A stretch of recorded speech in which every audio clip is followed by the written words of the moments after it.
Ibrahim, peace be upon him, in the temple of idols.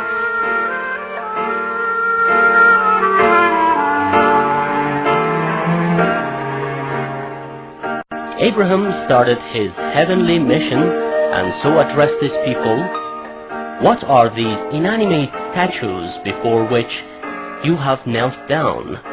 They said, "Our fathers had been worshipping idols, and we do just as our fathers did." Abraham said, "You and your fathers have all been misled." They said, "Have you brought us true words, or are you making fun of us?"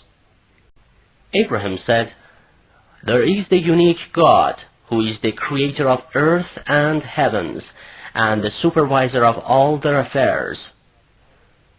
When Abraham noticed that people did not accept to leave idolatry, he decided to break idols and prove their inability and weakness. At the time of festivity, when all the people had to leave the city, Abraham feigned illness and stayed home. When he found the city deserted of people and the temple of idols without any guards, he easily stepped in the idol temple and walked around.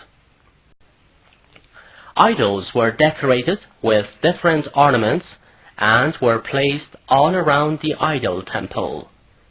Abraham, who was determined in carrying out his mission, shattered all the idols except the big one, which had put his axe in its hand. People, having performed these ceremonies, returned to the city, but when they saw the mess in the temple, as well as the broken idols, they became so sad and angry. You could hear some saying, "We know the young man who's done this. He is the one who always insults the idols. His name is Abraham. He believes it's foolish to worship idols, and he reproaches us for doing that. We believe he has broken our idols." They sent for Abraham, brought him to the temple, and asked him, "Have you broken our idols?" Abraham answered firmly, "How do you know? Maybe the big idol has done so with the other idols. It is better to ask him and get reassured, of course, if he is able to answer your question." People said, "But idols cannot talk and answer." Abraham immediately said, "Instead of great God, you worship something which has no use or harm for you and cannot even answer you. Shame upon you and what you worship." No one could give any answer to what Abraham said, and so they all became quiet and started to think about what had happened. Accusing Abraham of breaking the idols, Namrud's followers decided to revenge Abraham and set him on fire.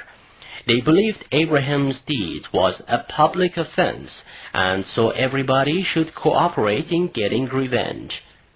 Therefore, everyone started gathering some firewood. Soon after a heap of firewood was prepared, they set it on fire and made a huge fire out of it in the middle of the desert. The dancing flames of fire were so outstretched and hot that nobody could even approach it, so they used a big catapult to throw Abraham into fire to console themselves and decrease their rage. At first Abraham disappeared in the fire, and people, thinking that he was burnt, started to shout happily. But it was through God's will that the flames of fire became cold for Abraham and did not burn him, so he reappeared unhurt. Namrud and his followers, who were watching Abraham unbelievably, realized that fire had done no harm to Abraham. While they were all gazing admiringly at this heavenly miracle and sign of God, they understood the truth of Abraham's invitation and the truthfulness of his words and claims. After Abraham was unbelievably saved from that huge fire, Namrud's followers, and especially he himself, became very much surprised by this divine miracle.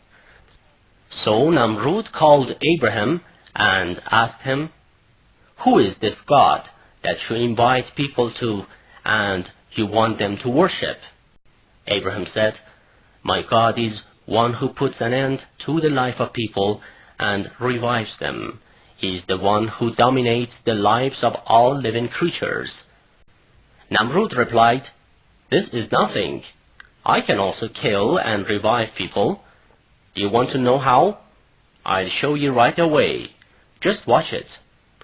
You guards, bring those 2 prisoners who have been condemned to death. Hurry up." When they were both brought to his presence, Namrud ordered to kill one and set free the other.